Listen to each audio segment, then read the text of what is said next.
Voilà, et bien sur RCF et la Web TV du diocèse, nous évoquons une page de l'histoire du diocèse de Sées qui se tourne. En effet, les Sœurs de la Providence quittent définitivement le diocèse de Sées. C'est l'occasion de rendre grâce, bien sûr, puisqu'une messe d'action de grâce sera célébrée par Monseigneur Bruno Feillet le samedi 12 avril à 14h30 en la cathédrale de Sées, d'une occasion d'assembler tous les diocésains dans la prière et l'action de grâce. Et nous sommes ici à la Maison Mère à Sées, en compagnie de 3 sœurs de la Providence, sœur Anne-Marie Barbel, sœur Thérèse Lamontagne et sœur Irène. Bonjour à vous 3. Bonjour Hubert. Merci. Bonjour. Voilà, merci de nous recevoir et de parler un peu de l'histoire de votre congrégation, puisque ça remonte quasiment à plus de 230 ans, voire 300 ans. Et il y a eu un moment, il y avait même 300 sœurs quasiment. Hein, donc c'est une communauté qui était très liée à l'histoire du diocèse. Hein, sœur Anne-Marie Barbel, donc c'est quand même une page importante qui se tourne. Oui, c'est très important parce que là, je dirais que la Providence de Sées, ça fait partie des meubles du diocèse, pour parler familièrement. Et actuellement, donc, il y a encore quelques sœurs ici il y a des sœurs qui partent dans différents endroits, dans des maisons de retraite ou...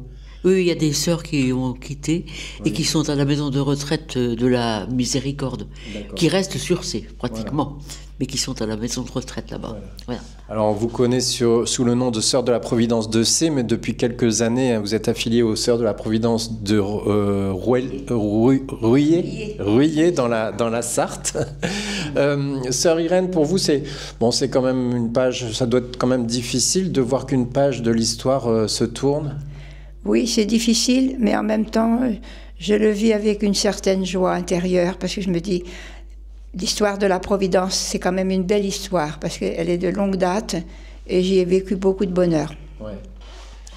Sœur Thérèse, je crois que vous avez été même responsable à un moment de la communauté. Oui, j'ai été responsable, et je veux dire que cette page se tourne aujourd'hui. Moi, ça fait 30 ans que je vois cette page arriver, voilà. Ouais. Voilà, c'est comme beaucoup de congrégations qui, depuis les années 1960, ont une perte de vocation, mais vous avez répondu à un moment à des besoins dans l'histoire. On va revenir sur cette histoire. Alors, il faut préciser aussi que vous êtes très lié au diocèse parce que vous avez créé le centre d'accueil La Source et les diocésains se sont réunis jusqu'à présent. Très souvent, ici, dans ce lieu, il y a des salles de réception, de réunion, hein, c'est ça. Bon, il y avait le centre d'accueil de La Source, bon, c'est ce qui est plus récent. Bon, mais il y a eu par le passé l'école normale de jeunes filles, il y a eu un certain nombre de choses, et puis les maisons de retraite aussi. Ouais. Et beaucoup d'établissements, je dirais... Il faudrait aussi évoquer l'Institut orthopédique qui a été fondé ici en 1913, grâce à la collaboration d'une supérieure générale et d'un médecin. Alors justement, sœur Anne-Marie, est-ce que vous pouvez revenir sur les grandes lignes de l'histoire de la congrégation ? Ça a été lancé comment, cette congrégation des Sœurs de la Providence de Sées ? Ça a été lancé tout à fait à l'initiative d'un prêtre de paroisse qui était conscient des besoins du diocèse en 1703. 18e, hein. Oui. Parce que la plupart des congrégations de notre type sont des congrégations du 19e. En réalité, la nôtre, c'est du début du 18e. Donc, il s'appelait le Père Lefebvre. Il était conscient des soucis du temps, en particulier de la non-éducation des filles. Donc, des filles pauvres. Et des filles pauvres par-dessus le marché. Et en même temps, du soin des malades, dans les campagnes et tout. Et alors, il a rencontré 2 jeunes femmes, Marguerite Guérin, Marguerite Guérin, et puis aussi René Goulard, qui était de Saint-Julien-sur-Sarthe, à côté du Mel. Et d'autres jeunes filles se sont adjointes à elles. Elles ont ensemble été pour réfléchir et prier et faire des plans, par rapport à ce qu'elles allaient vivre chez le père curé de Goulet. D'accord. Donc à l'origine des jeunes femmes disponibles. Et est-ce qu'elles sont rapidement devenues religieuses ? Il y a eu une règle rapidement ou... Eh bien, alors la règle a été donnée en 1733. D'accord. Et en lien avec peut-être l'évêque de l'époque ou... Non seulement en lien, et écrite par l'évêque du temps. Monseigneur l'Allemand, pour lesquels j'ai un respect infini. nous avions eu l'occasion, Thérèse et moi, de... Oui, raconte, Thérèse. Non, oui, non. Thérèse, sœur Thérèse. Oui. Non. Non. Oui.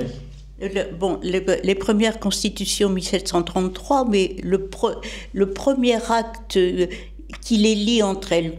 Peux-tu en parler, Anne-Marie? Ah ben oui, le premier acte qui les lie entre elles date de 1719. D'accord. Avons promis de nous entraider en toutes circonstances, saines et malades, etc. etc.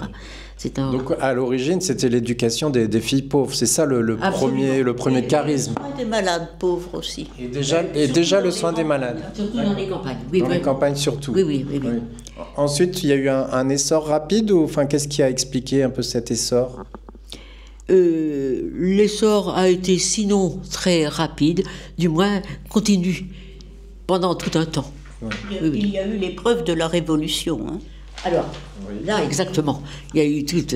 Alors, à la fin du XVIIIe, il y a eu la fameuse Révolution. Mais avant la Révolution, il y avait déjà une 60aine de postes. Hein. Parce qu'il faut se dire qu'à ce moment-là, elle partait à une dans ces postes, à une ou deux. Mais quand elle était une, eh bien, le matin, c'était l'enseignement, et l'après-midi, c'était le soin des malades.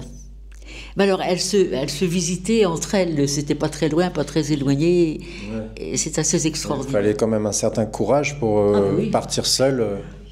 Et puis beaucoup d'enthousiasme. Ouais. Vous êtes admirative, sœur Irène, de ses débuts? Admirative, mais je dis aussi qu'elles avaient une foi profonde pour faire face aux difficultés de l'époque. Moi, je trouve ça admirable. Alors vous parliez de la Révolution, ça veut dire qu'elles ont dû partir ailleurs à un moment ou... Oh, ben, bien entendu. Oui.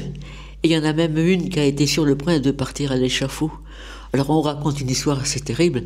Il y avait toute une liste de gens qui partaient, toute une foule de gens qui partaient pour être guillotinés. Et puis alors, il y avait parmi elles une petite bonne sœur qui n'était pas haute du tout. Et il y a un type qui a dit dans la foule, « Tu vas encore la raccourcir ?» Elle a été sauvée. Quelle a été la période où les sœurs ont été les plus nombreuses, sœur Thérèse, vous savez? C'est le siècle suivant, mais Anne-Marie est une bonne historienne. Sœur Anne-Marie parle. Ça fait rien. Bon, non, mais la période la plus faste au niveau du nombre, ça a été dans les années 1835, 1840, 50, tout ça, oui. Alors, 1870, jusque vers justement la sécularisation.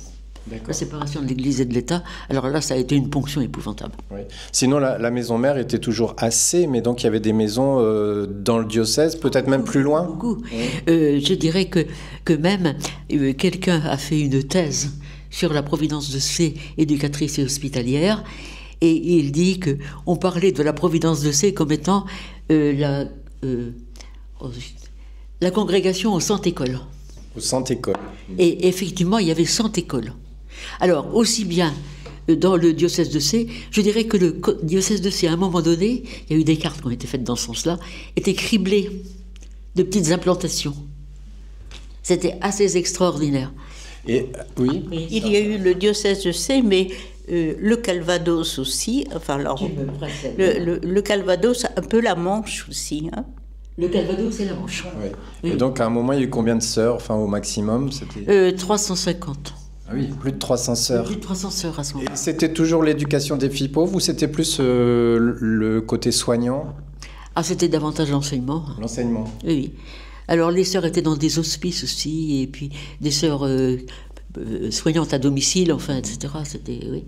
Ça a été les premières soignantes à domicile de la région. Hein. D'accord. Ben oui, un siècle plus tôt. Alors vous avez parlé au début des années 1900 de la séparation de l'Église et de l'État. Là, c'était un coup dur pour la congrégation des Sœurs de la Providence de C. Ça a été terrible. Ouais. Qu'est-ce qui s'est passé? Eh ben, qu'est-ce qui s'est passé? Les sœurs ont eu l'interdiction d'enseigner. Alors, il y a eu des réactions différentes. Il y en a qui ont continué d'enseigner clandestinement, et il y en a d'autres qui... Alors du coup, ça a été l'époque aussi de fondation. Puisque c'était pas possible de continuer au niveau enseignement, ben fallait... Comme beaucoup d'autres congrégations, elles sont parties fonder en Belgique. En Belgique ou aux environs, mais voilà. Oui, oui. En particulier la ville d'Ypres. Oui, oui. Et elles sont revenues après combien de temps après ici dans l'Orne? Oui, très, très bonne question.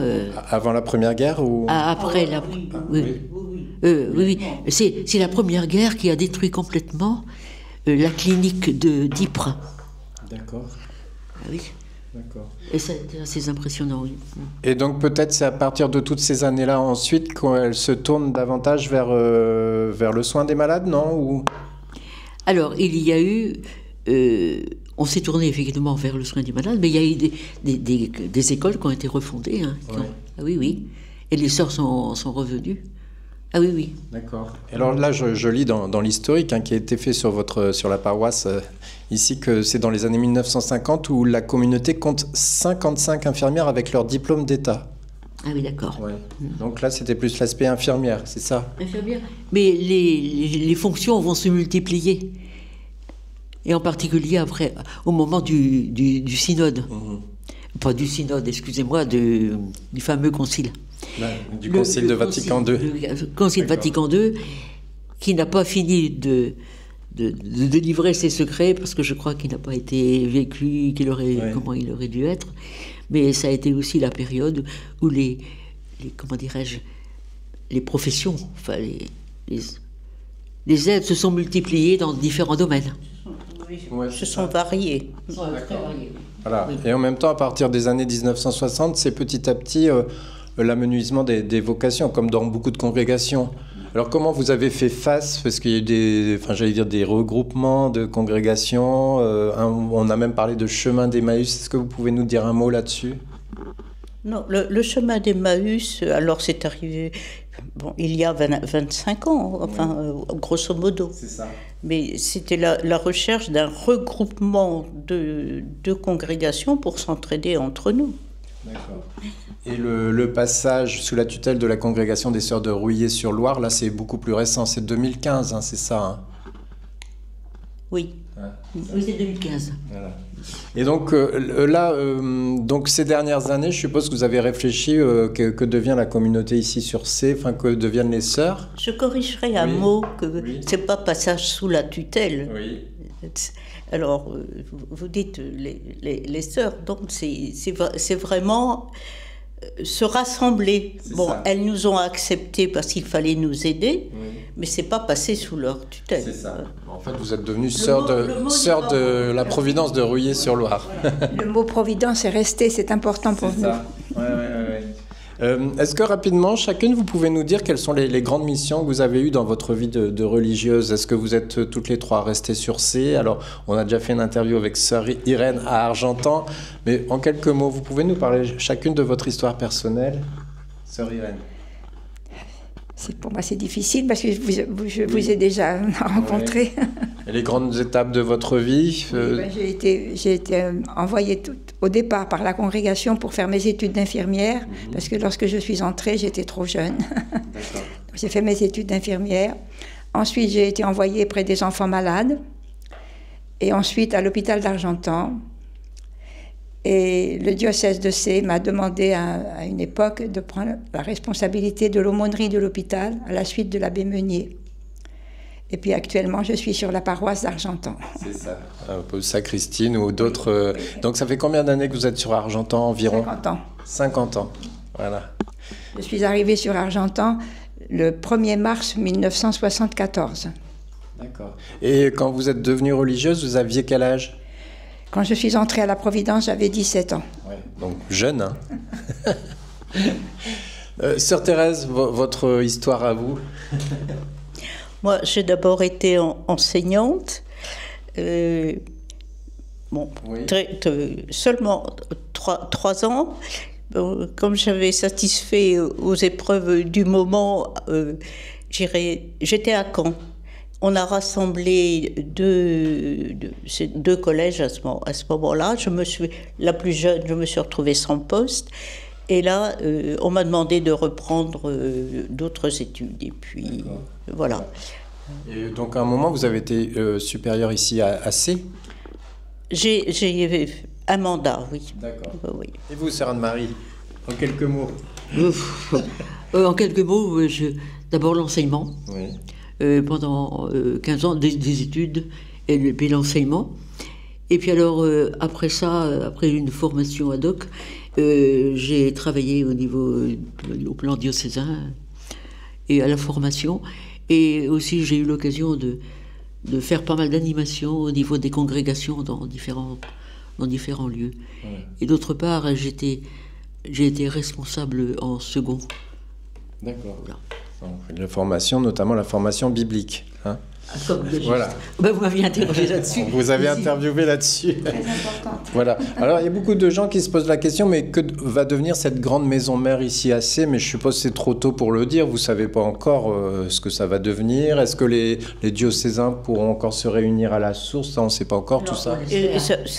Ça relève, je dirais, du Conseil général de la Providence de Ruillé. Voilà. Nous n'en faisons absolument pas partie. Tout à fait. D'accord. Eh bien, ce sera à suivre. Merci pour cet entretien, en tout cas, de nous avoir parlé de votre congrégation des Sœurs de la Providence, bien connue dans le diocèse de Sées. Alors, on précise qu'il y a une célébration d'Action de grâce. C'est le samedi 12 avril à 14h30 à la cathédrale, messe présidée par Monseigneur Bruno Feillet, c'est ça? Oui. Vous faites une invitation large à tous ceux qui vous ont connu dans le diocèse? Oui, tout à fait. Voilà. Tout à fait. Mais je pense qu'Anne-Marie et Irène sont les plus... Oui, je fais une invitation sur Argentan avec des petits feuillets que j'offre. Donc on espère qu'il y aura beaucoup de diocésains. C'est suivi d'un pot de l'amitié, sans doute? C'est suivi d'un pot d'amitié et aussi d'une petite rétrospective visuelle qui avait été donnée voilà quelques années. Tout un montage que nous devons à Francis, bien sûr, Francis Bouquerel. Francis Bouquerel. Et puis... quelques affiches qui vont permettre de se repérer dans le temps et dans l'espace. Quand vous dites rétrospective visuelle, ça veut dire qu'on va voir des photos de l'ancien temps C'est-à-dire, il y aura quelques affiches qu'on va donner par rapport à différentes périodes qui ont été vécues au niveau de la congrégation, hein, c'est ça. Ça permettra aux gens qui seront sur place de revivre l'histoire. Sans prétention aucune. Hein. C'est pas une véritable exposition telle qui a eu lieu il y a quelques années. Voilà. Anne-Marie qui est chargée des archives actuellement, donc à retrouver, rechercher. Voilà. D'accord. Voilà, donc c'est le samedi 12 avril dès 14h30 en la cathédrale de Sées. Oui. Le départ des Sœurs de la Providence, une page de l'histoire du diocèse de Sées, on l'a bien compris, qui se tourne avec tous les liens forts que vous avez créés et noués avec le diocèse. Merci en tout cas à vous trois d'avoir bien voulu répondre à nos questions. Merci.